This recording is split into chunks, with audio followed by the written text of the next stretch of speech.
নমস্কার বন্ধুরা, গল্প পাঠের আসর ও শ্রোতাদের মতামত এই ব্লগে আপনাদের সবাইকে স্বাগত। আশা করি আপনারা সবাই ভালো আছেন। আজ এই গল্প পাঠের আসরে আবারও হাজির হয়েছি রবীন্দ্রনাথের একটি ছোট গল্প নিয়ে। গল্পটির নাম সদর ও অন্দর। বিপিন কিশোর ধনী গৃহে জন্মাইয়াছিলেন, সেই জন্য ধন যে পরিমাণ ব্যয় করিতে জানিতেন তাহার অর্ধেক পরিমাণও উপার্জন করিতে শেখেন নাই।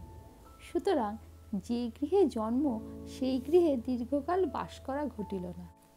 সুন্দর সুকুমার মূর্তি তরুণ যুবক গান বাজনায় সিদ্ধহস্ত, কাজকর্মে নিরতিশয় অপটু, সংসারের পক্ষে সম্পূর্ণ অনাবশ্যক, জীবনযাত্রার পক্ষে জগন্নাথ দেবের রথের মতো অচল, যেরূপ বিপুল আয়োজনে চলিতে পারেন সেরূপ আয়োজন সম্প্রতি বিপিন কিশোরের আয়ত্তাতীত।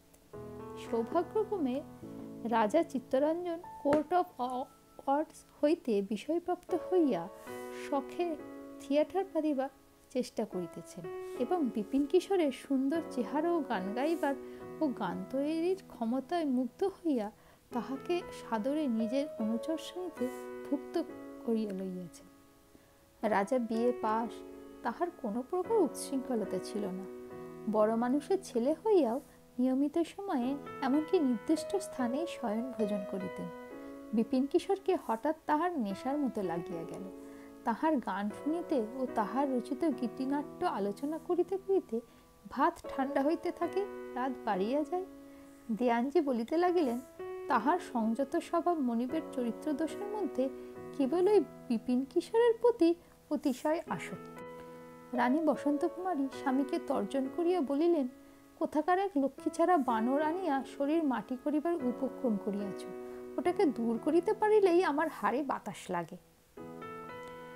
রাজা যুবতী স্ত্রীর ঈর্ষায় মনে মনে একটু খুশি হইতেন, হাসিতেন, ভাবিতেন মেয়েরা যাহাকে ভালোবাসে কেবল তাহাকেই জানে। জগতে যে আদরের পাত্র অনেক গুণী আছে, স্ত্রীলোকের শাস্ত্রে সে কথা লেখে না। যে লোক তাহার কানে বিবাহের মন্ত্র পড়িয়াছে, সকল গুণ তাহার এবং সকল আদর তাহারই জন্য। স্বামীর আধ ঘন্টা খাবার সময় অতীত হইয়া গেলে অসহ্য হয়, আর স্বামীর আশ্রিতাকে দূর করিয়া দিলে তাহার এক মুষ্টি অন্ন জুটিবে না, এ সম্পর্কে সে সম্পূর্ণ উদাসীন। স্ত্রীলোকের এই বিবেচনাহীন পক্ষপাত দূষণীয় হইতে পারে, কিন্তু চিত্তরঞ্জনের নিকট তাহা নিতান্তই অপ্রীতিকর বোধ হইল না।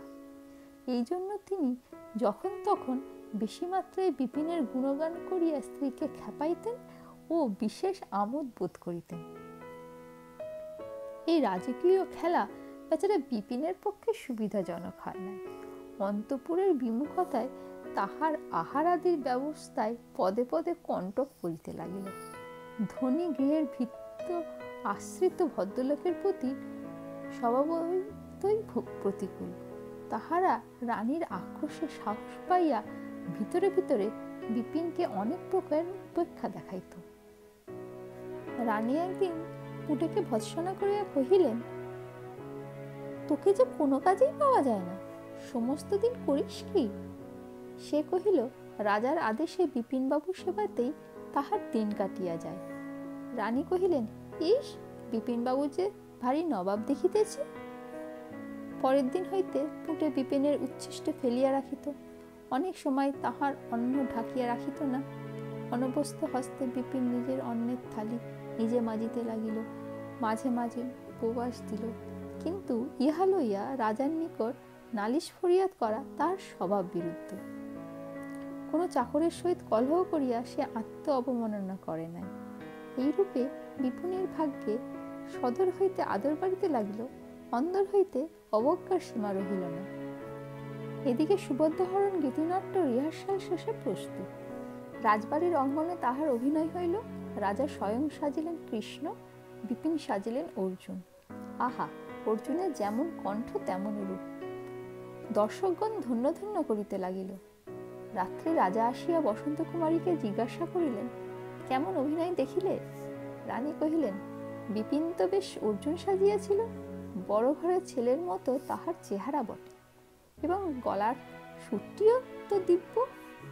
রাজা কহিলেন, আর আমার চেহারা বুঝি কিছুই নয়, গলাটাও বুঝি মন্দ? রানী বলিলেন, তোমার কথা আলাদা। এই বলিয়া পুনরায় বিপিনের অভিনয় কথা পারিলেন। রাজা ইয়া অপেক্ষা অনেক উচ্ছ্বসিত বসায় রানীর নিকট বিপিনের গুণগান করিয়াছেন। কিন্তু অদ্য রানীর মুখে এটুকু প্রশংসা শুনিয়া তাহার মনে হইল বিপিনটার ক্ষমতা যে পরিমাণে অবিবেচক লোকে তদাপেক্ষা তাহাকে ঢের বেশি বাড়াইয়া থাকে। উহার চেহারাই বা কি, আর গলাই বা কি এমন? কিয়ৎকাল পূর্বে তিনিও এই অবিবেচক শ্রেণীর মধ্যে ছিলেন। হঠাৎ কি কারণে তাহার বিবেচনা শক্তি বাড়িয়া উঠিল? পরদিন হইতে বিপিনের আহারাদির সুব্যবস্থা হইল। বসন্ত কুমারী রাজাকে কহিলেন, বিপিনকে কাছারির ঘরে আমলাদের সহিত বাসা দেওয়া অন্যায় হইয়াছে। হাজার হোক, একসময় উহার অবস্থা ভালো ছিল। রাজা কেবল সংক্ষেপে উড়াইয়া দিয়া কহিলেন, হ্যাঁ। রানী অনুরোধ করিলেন, খোকার অন্নপ্রাশন উপলক্ষে আর একটা দিন থিয়েটার দেওয়া হোক। রাজা কথাটা কানেই তুলিলেন না। একদিন ভালো কাপড় কোঁচানো হয় নাই বলিয়া রাজা পুঁটে চাকরকে ভৎসনা করাতে সে কহিল, কি করিব? রানীমার আদেশে বিপিনবাবুর বাসন মাজিতে ও সেবা করিতেই সময় কাটিয়া যায়। রাজা রাগিয়া উঠিয়া কহিলেন, ইস, বিপিনবাবু তো ভারী নবাব হইয়াছেন, নিজের বাসন বুঝি নিজে মাজিতে পারেন না? বিপিন পুনর্মুষিক হইয়া পড়িল। রানী রাজাকে ধরিয়া পড়িলেন। সন্ধ্যাবেলা তাহাদের সঙ্গীত আলোচনার সময় পাশের ঘরে থাকিয়া পর্দার আড়ালে তিনি গান শুনিবেন। বিপিনের গান তাহার ভালো লাগে। রাজা অনতিকাল পরেই পূর্ববৎ অত্যন্ত নিয়মিত সময়ে শয়ন ভোজন আরম্ভ করিলেন। গান বাজনা আর চলে না। রাজা মধ্যাহ্নে জমিদারির কাজ দেখিতেন। একদিন সকাল সকাল অন্তঃপুরে গিয়ে দেখিলেন রানী কি একটা পড়িতেছেন। রাজা জিজ্ঞাসা করিলেন, ও কি পড়িতেছ? রানী প্রথমটা অপ্রতিভ হইয়া কহিলেন, বিপিনবাবুর একটা গানের খাতা আনাইয়া দু একটা গানের কথা মুখস্থ করিয়া লইতেছি। হঠাৎ তোমার গানের স্বর উঠিয়া গিয়া আর তো গান শুনিবার জো নাই। বহু পূর্বে শখটাকে সমূলে বিনাশ করিবার জন্য রানী যে বহুবিধ চেষ্টা করিয়াছিলেন, সে কথা কেহ তাহাকে স্মরণ করাইয়া দিল না। পরদিন বিপিনকে রাজা বিদায় করিয়া দিলেন। কাল হইতে কি করিয়া কোথায় তাহার অন্নমুষ্টি জুটিবে সে সম্বন্ধে কোনো বিবেচনা করিলেন না। দুঃখ কেবল তাহাই নয়, ইতিমধ্যে বিপিন রাজার সহিত অকৃত্রিম অনুরাগে আবদ্ধ হইয়া পড়িয়াছিলেন। বেতনের চেয়ে রাজার প্রণয়টা তার কাছে অনেক বেশি দামি হইয়া উঠিয়াছিল। কিন্তু কি অপরাধে যে হঠাৎ রাজার হৃদ্যতা হারাইলেন, অনেক ভাবিয়া বিপিন তাহা ঠিক করিতে পারিলেন না, এবং দীর্ঘশ্বাস ফেলিয়া তাহার পুরাতন তম্বুরাটিতে গেলাপ পরাইয়া বন্ধুহিত বৃহৎ সংসারে বাহির হইয়া পড়িলেন। যাইবার সময় রাজভৃত্য পুঁটেকে তাহার শেষ সম্বল 2 টাকা পুরস্কার দিয়ে গেলেন। বন্ধুরা, এই গল্পটা কেমন লাগলো আপনারা অবশ্যই কমেন্টে জানাবেন। আর একটা প্রশ্ন, রাজা বিপিনকে এত ভালোবাসতেন, কিন্তু হঠাৎ অবজ্ঞা কেন শুরু করলেন? এই প্রশ্নের উত্তরটাও আমি আপনাদের কাছ থেকে জানতে চাই। আপনাদের মতামতের অপেক্ষায় রইলাম। ভালো থাকবেন। ধন্যবাদ।